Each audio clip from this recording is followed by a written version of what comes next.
नमस्कार, मी प्रभाकर लोंढे, खडतर प्रवास वर्तमानपत्र तथा खडतर प्रवास यूट्यूब चॅनलचा मुख्य संपादक। आज आपण एक चिंतेचा विषय म्हणून बोलणार आहोत। काय चिंता आहे? तर माणसानं कसं जगावं। मराठवाड्यामध्ये प्रकरण घडतंय 9 डिसेंबर 2024 ला संतोष देशमुख या चांगल्या मस्साजोगच्या सरपंचाला एवढ्या वाईट प्रकारे मारलं, हे कुणाच्याही वाटणीला येऊ नये। काय कारण असेल एवढ्या क्रूर पद्धतीने मारण्याचं? तर कारण समोर येते, खंडणी गोळा करणाऱ्या लोकांच्या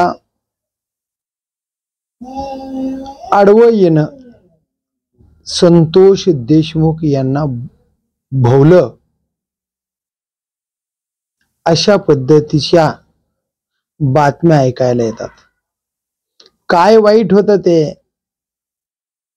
सत्यता लोकांच्या पुढे आणणे किंवा आपल्या गावामध्ये मी सरपंच असताना अशा जबरदस्तीने खंडणी जमा करणे,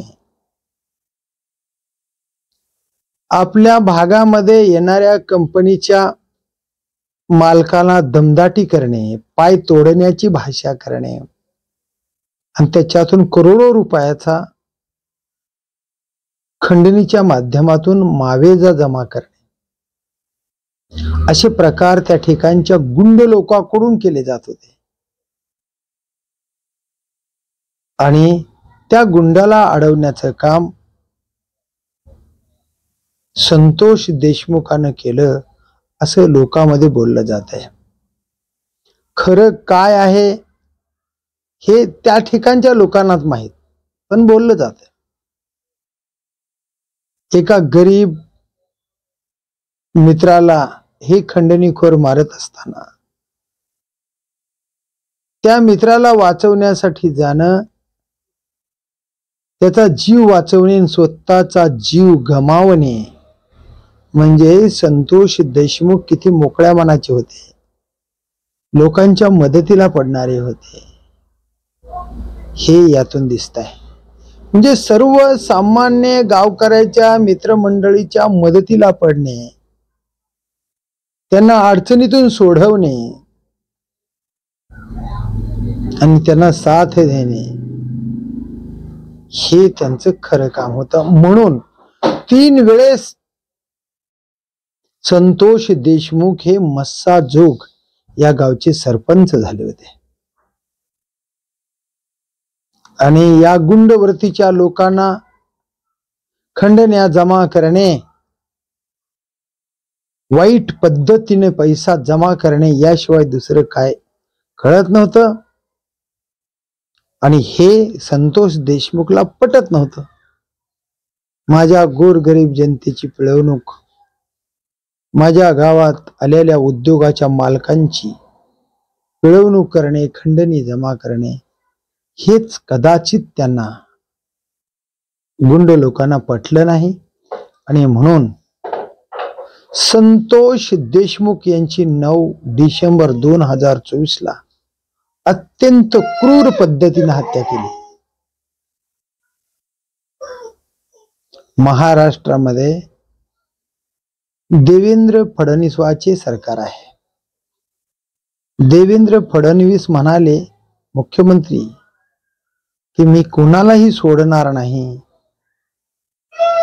आणि कायद्याच्या पुढे सर्व समान आहे। महिना होऊन गेलं तरीही गुन्हेगार सापडत नाहीत आणि बीड मधली, परळी मधली या भागातली गुंडगिरी संपुष्टात येत नाही। आता सर्वसामान्य माणसाला आपण न्याय कोणाकडे मागावा असा प्रश्न पडलेला आहे। जिकडे न्याय मागेल तिकडे अंधार, न्याय मिळाला, हुकुमशाही चालू झाली. आज 35 ते 36 दिवस होऊन सुद्धा संतोष देशमुखच्या मारेकऱ्यांना पकडलं गेलं नाही. अजून कित्येक गुंड फरार आहेत. ज्यांच्यावर मेन आरोप आहे जनतेचा ते वाल्मिक कराड यांच्यावर गंभीर गुन्हे नाहीत, गंभीर गुन्हे नोंद नाहीत, पण मास्टर माइंड म्हणून वाल्मिक कराडच आहेत असं महाराष्ट्रामध्ये विविध आमदाराच्या माध्यमातून सुरेश देस असतील, संदीप क्षीरसागर असतील, खासदार बजरंग सोनवणे,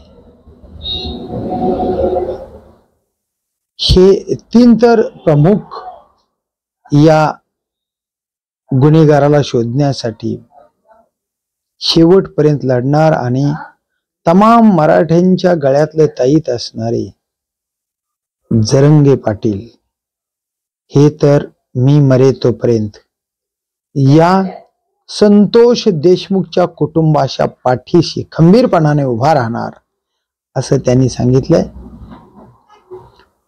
पण न्याय काय मिळता मिळेना झाला. आज दिनांक 13/1/2025 या दिवशी संतोष देशमुखचे बंधू भाऊ धनंजय देशमुख यांना पाण्याच्या टाकीवर जाऊन आंदोलन करावं लागलं. मी जीव देणार, कारण जे मेन गुन्हेगार आहेत त्यांच्यावरच 302 चा गुन्हा नोंद नाही, मोका अंतर्गत गुन्हा नोंद नाही, हे निश्चित सुटून येणार आणि आम्हाला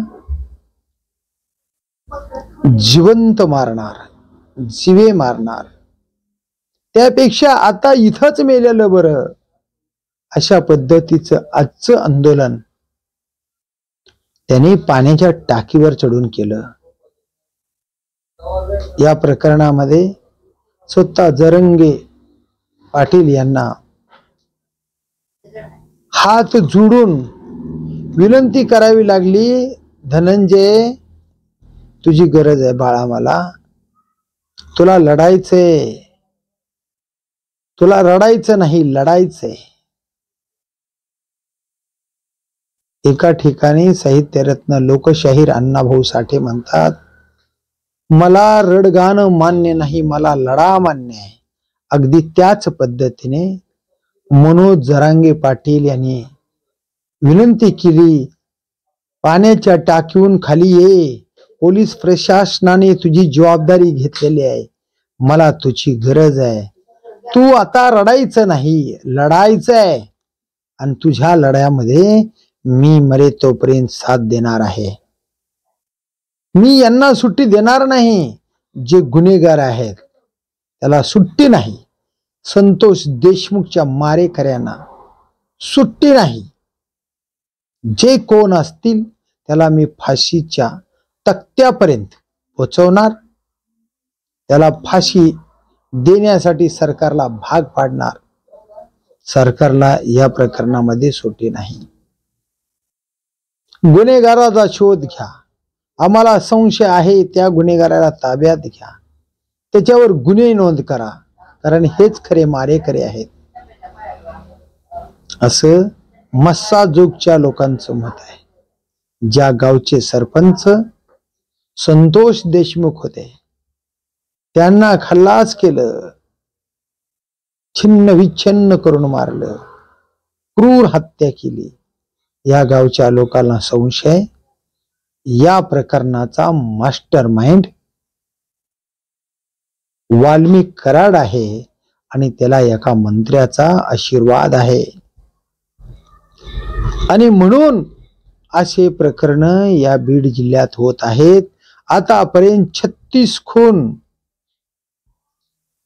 सुरेश धसाने प्रत्येक स्टेजवर बोलून दाखवले. 36 खून आमच्या बीड जिल्ह्यात झालेले आहेत.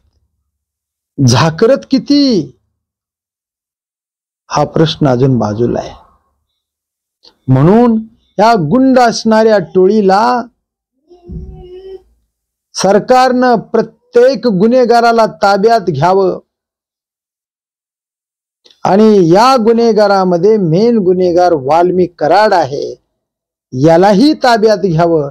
सर्वावर मोका आणि सर्वावर 302 गुन्हे नोंद करावे आणि संतोष देशमुख यांच्या मारेकऱ्यांना फाशी देण्यात यावी, हीच प्रमुख मागणी सुरेश धस आमदार संदीप क्षीरसागर, खासदार बजरंग सोनवणे आणि मराठ्यांच्या गळ्यातले ताईत असणारे मनोज जरांगे व तमाम महाराष्ट्रातल्या सर्व जनतेची मागणी आहे. आता या प्रकरणामध्ये संतोष देशमुखला मारलाय. या ठिकाणी कसल्या पद्धतीचं राजकारण नाही. एक व्यक्ती मारलाय आणि प्रामाणिक सरपंच मारलाय, तर राजकारण शिरवणारे काही लोक आहेत.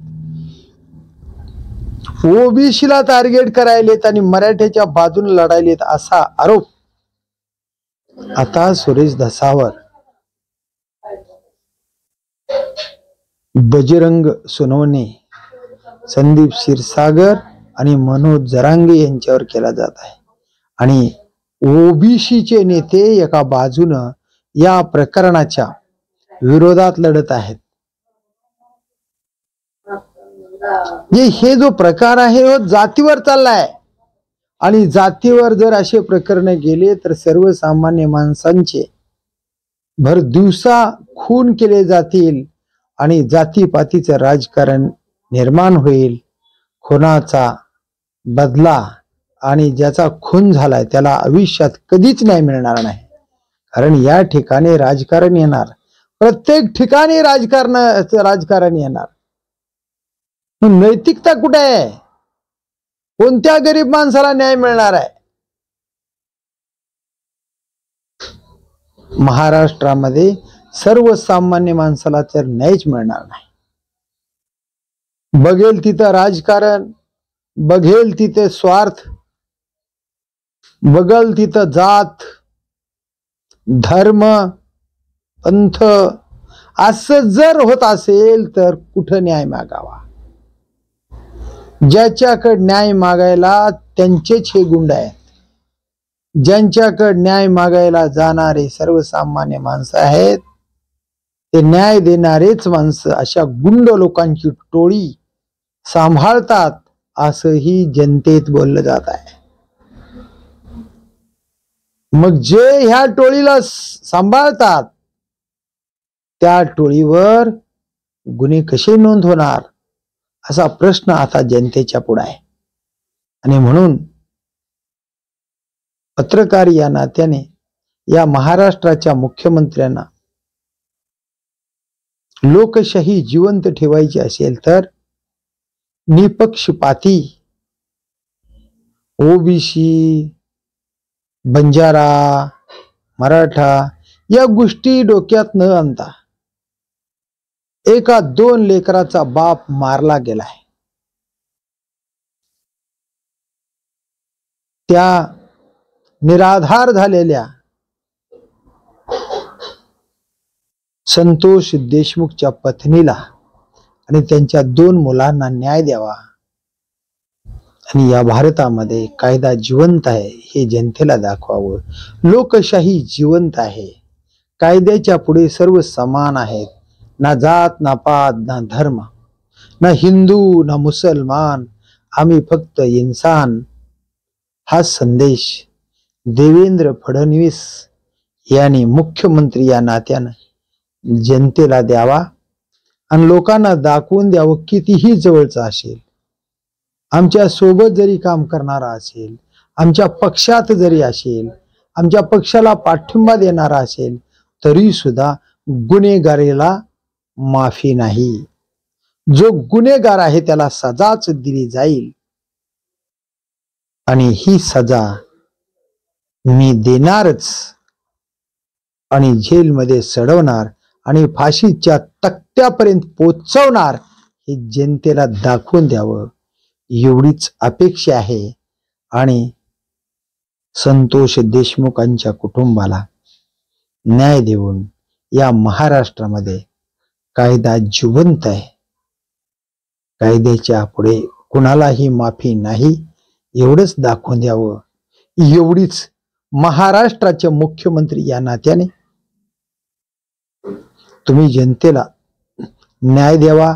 आणि महाराष्ट्राचे मुख्यमंत्री म्हणून एका पत्रकारांची आपल्याकडून अपेक्षा आहे, मी पक्षपाती काम करावं आणि संतोष देशमुखच्या मासूम 2 मुलांना आणि त्यांच्या धर्मपत्नीला न्याय द्यावा एवढीच आपल्याकडून अपेक्षा आहे. मी प्रभाकर लोंढे, खडतर प्रवास वर्तमानपत्राचा तथा खडतर प्रवास यूट्यूब चॅनलचा मुख्य संपादक. या चॅनलला सबस्क्राईब करा, शेअर करा, लाईक करा, बेल आयकॉनचं बटन दाबा आणि असेच वेगवेगळे व्हिडिओ पाहण्यासाठी खडतर प्रवास यूट्यूब चॅनल सबस्क्राईब करा. धन्यवाद. धाराशिवकर. जय हिंद, जय महाराष्ट्र. धन्यवाद.